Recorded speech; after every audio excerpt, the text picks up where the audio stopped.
In 2021, the offender register confirmed that a pedophile tradesman, Bryan Michael Grange, who sexually assaulted an 8-week-old baby and 2 infant girls, has been incarcerated for 30 years.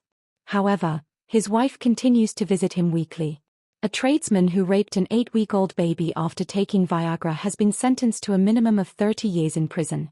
In an act that was described as shocking and depraved in the extreme, Sydney resident Bryan Michael Grange, 38, also sexually abused 2 girls under the age of 5. On Thursday, the NSW Downing District Court disclosed the specifics of the abuse that occurred between 2014 and 2018. After Judge Kara Shead sentenced Grange to 30 years for child sexual abuse and 4.5 years for possessing child abuse material, he will be incarcerated until at least 2044. A depraved Grange sexually assaulted an 8-week-old infant while the infant's mother and Grange's wife were outside, only a few meters away. His wife continues to support him, visiting him twice a week, despite the unspeakably depraved nature of his crimes. Subsequently, he disclosed to a psychiatrist that he had consumed Viagra that morning. It was a rather chaotic period. I have no justification for it.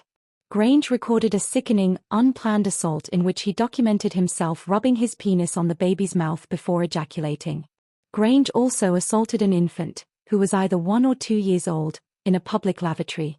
He also recorded the assault, informing her that she was getting good at exposing herself in front of the camera. Before the age of 5, Grange repeatedly violated a 3rd victim in her residence. Before his arrest, Grange resided in Marayong, a suburb in the western region of Sydney. He also recorded numerous videos in which he was depicted molesting the victims.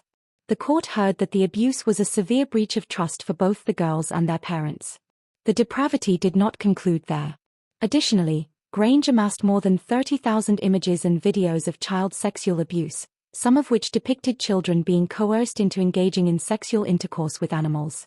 The court was informed that Grange utilized his personal and banking information to register for a subscription website, which resulted in him spending more than $7,000 on child abuse material. He subsequently broadly disseminated the stomach-churning images on the dark web.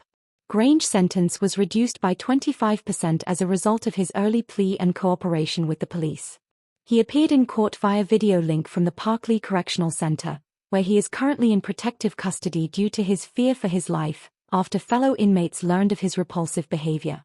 On March 29, 2044, Grange will be eligible for parole.